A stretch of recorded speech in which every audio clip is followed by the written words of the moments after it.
It is my immense pleasure to introduce a very good friend of mine for many years. Unfortunately, he left Roatan, but we'll try to get him back in Honduras soon. Steve Canty is the coordinator of the Marine Conservation Program at the Smithsonian Marine Station, and his work focuses on marine resource management with an emphasis on mangroves. And joining Steve will be Hannah Morrissette. She's a postdoctoral researcher with the Smithsonian Marine Station, and as a wetland biochemist, she studies the movement of carbon along our coastlines through mangroves, marshes, and seagrasses. Welcome, Steve. Welcome, Hannah. Take it away.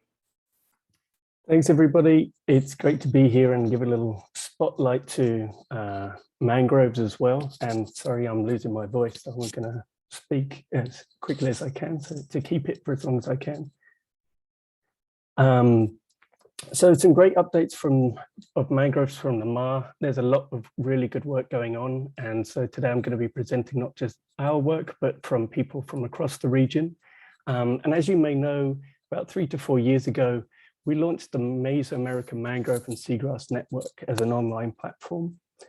This is now includes over 100 people from across the region and a few from outside, mainly a mix of government and NGO managers, academics and civil society, all who geek out on mangroves and seagrasses. We represent 35 institutions.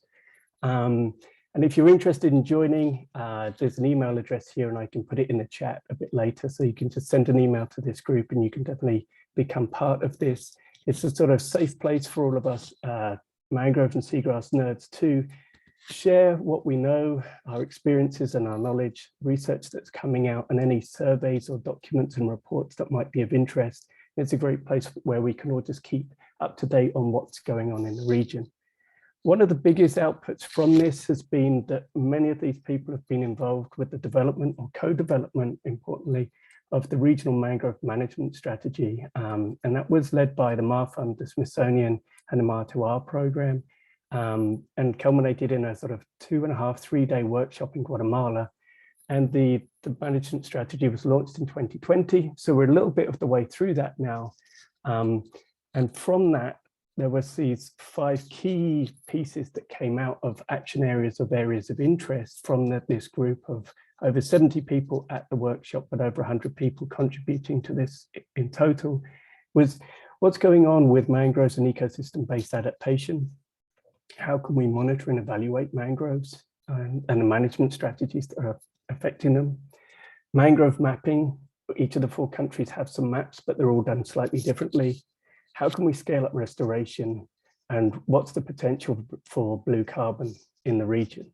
So really importantly, recently our colleagues from Simvestaff and UNAM, Jorge Herrera, Claudia Tutli, and Diana Cineros have written and developed a manual for ecological restoration of mangroves. This was sponsored by the MAR Fund and the UNEP. And we can also put a link to this both for the English and the Spanish versions. We're hoping that this is going to be the blueprint for mangrove restoration in the MAR, but also throughout the wider Caribbean. And it's a really good way that, as people were talking earlier, of how we bring in that social component to monitoring and evaluation, but also the participation of people in restoration.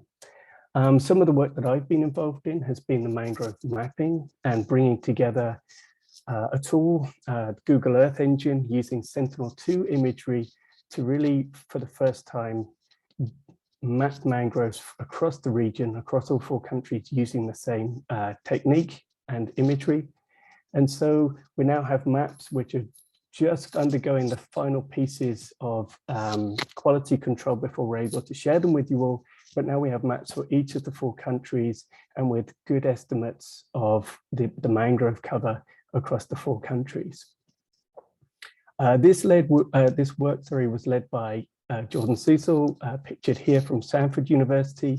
And what I want everyone to be aware of is that it looks like we've got more mangroves than we did back in 2010. Unfortunately, this is not the case. What it is that the imagery that we're using of 10-meter rather than 30-meter resolution and the algorithms that we've developed have meant that we're able to better map very thin areas of fringe mangrove along the shores, and also along mangrove keys. So what we've done is we're able to better map these areas, but unfortunately it's not that we've had a massive increase in area, and so that's something to take into note. What we're really hoping is that this tool now will be able to be used by managers and others interested in monitoring and evaluating management actions, specifically restoration, as a tool to be able to see how cover changes in a positive way as those efforts go on. And just, I'm now going to move into some restoration efforts that are going on in the region. These are just a few selections of the work that is happening, and this is work by other people, not by my group at all. So in Belize, we have the Key Corker Strong Mangrove Project, which has been supported by the MAR Alliance. It's a community-based program on Key Corker, and they've planted over 2,500 propagules at 20 sites and are really seeing a real difference through their community education programs as well on how mangroves are perceived and the involvement of different people in their program. Also, I just want to state for Belize, there's some really important pieces of the Belize Forestry Department have updated the national regulations for mangroves. So there's more protection now for mangroves, and the Belizean government have included both mangroves and seagrasses within their nationally determined contributions, which is part of the Paris Agreement for Climate Change. In Guatemala, Ecologic Development Fund and APRO-SARSTUN have been doing a lot of work with indigenous peoples for community-based restoration in a Ramsar site, the Reserva de Usos Múltiples, Rio Sarstún, and they've been doing a lot of education programs based or focused on youth. In Honduras, similarly, there's been a lot of community-based work in the Omoa Puerto Cortes region, and working with local communities, the municipalities of those regions, the Navy, and also local fishers. They've restored over 11 kilometers of coastline, planting over 32,000 propagules of red mangroves. Finally, in Mexico, there's been a lot of work here, not just in ecological restoration, but also in carbon storage estimates. So this is looking what potential there is for blue carbon in mangroves in the system.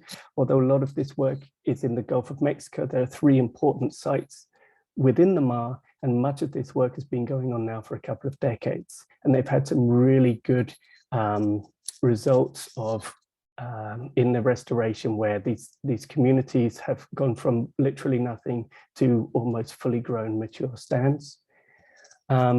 Once again, without the leadership of Cindy staff, you know, it's been key that these communities have been heavily involved and are leading. So it's about capacity building, environmental education. But I'd say with this and for all of these other projects, it's all about the communities leading their way through this and really being the stars of the show. So great work by all of these partners throughout the region. And similarly with mangroves and seagrass, we're following the Healthy Reef model of including as many people in all of the work as possible. And that's it from me. I'm now going to hand over to my colleague, Hannah, who's going to talk about some of the work we've been doing for blue carbon in Belize. Thank you, Steve. And hi, everyone. Happy to be here today. I'm going to quickly highlight one specific mangrove project that we're up to, our ongoing effort to establish the first above and below ground inclusive carbon stock estimate for Belizean mangrove ecosystems. We've dubbed this project Belize Blue Carbon. And in September, a field campaign was completed to collect these data with the goal of incorporating the carbon values into Belize's policies for the protection and restoration of their mangrove ecosystems as part of a climate change mitigation, as Steve mentioned. These coastal wetlands are naturally effective at pulling in and storing that long-term carbon. 14 institutions came together to share that ecosystem knowledge, but also complete field training and build local capacity so all further work could be done in country. Next slide, Steve, please. Site selection was collaborative and based on regional interests. 10 sites were chosen out of 50 possible locations based on the needs of government and local institutions and the relative regional importance. Next. We were able to capture a wide variety of ecosystems within the expansive coastlines of the mainland and offshore keys, and these typologies varied extensively by design.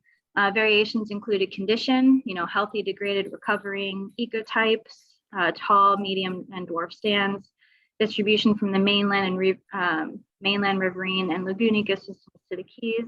And this is in addition to the obvious geographic spread from north to south, as well as protected status, hydrological influence, and more. Next, please. Over 30 individuals over the course of the field campaign learned each skill necessary for the sampling effort. I see some of you on the call today, so it's nice to have you here. But this included biomass measurements, soil coring, site and soil descriptions, data collection, and more. So it was really a very comprehensive goal. Okay. All right, next, within the sites, 3 major hydrological classifications were sampled. And on this site map, I've changed the icons to represent these classifications of the lagoon, blue arrow, riverine, white pin, and offshore key, red pin systems here. I'm not going to go into too much details with these graphs, but what I'm showing here, but I want to point out an important pattern that we found. In graph A here, I'm depicting the amount of carbon held in the biomass for the respective group of sites for lagoon, riverine, and K ecosystems moving left to right on that x-axis. Graph B, similar thing, I'm showing the average percent LOI, which is an estimation of soil organic matter for the same groupings moving left to right on the x-axis. In both of these graphs, the amount of soil organic matter and mangrove carbon increases as you move offshore from lagoon to riverine to key. This will be critical in assessing which sites to prioritize for management and restoration, and hammers home the necessity of representative sampling. A global or even regional estimate of carbon stock cannot be applied to a location that doesn't have this in situ type of data without some degree of inaccuracy, since the stocks you see differ so widely even within one country and site. So next steps include finishing up the analysis of these collected samples and subsequently including these data into Belize's nationally determined contributions, as Stephen mentioned before, in those updates over the next few years. We will also be adding our data to the Coastal Carbon Network run out of the Smithsonian Environmental Research Center, and that's for open access use and data sharing. And we plan on continued sampling both for this project and future projects. The importance of this project and hopefully others like it is summarized by its applied nature, right? These data will help support coastal protection and restorations within Belize and the scaling up of these similar efforts throughout the Mesoamerican Reef region.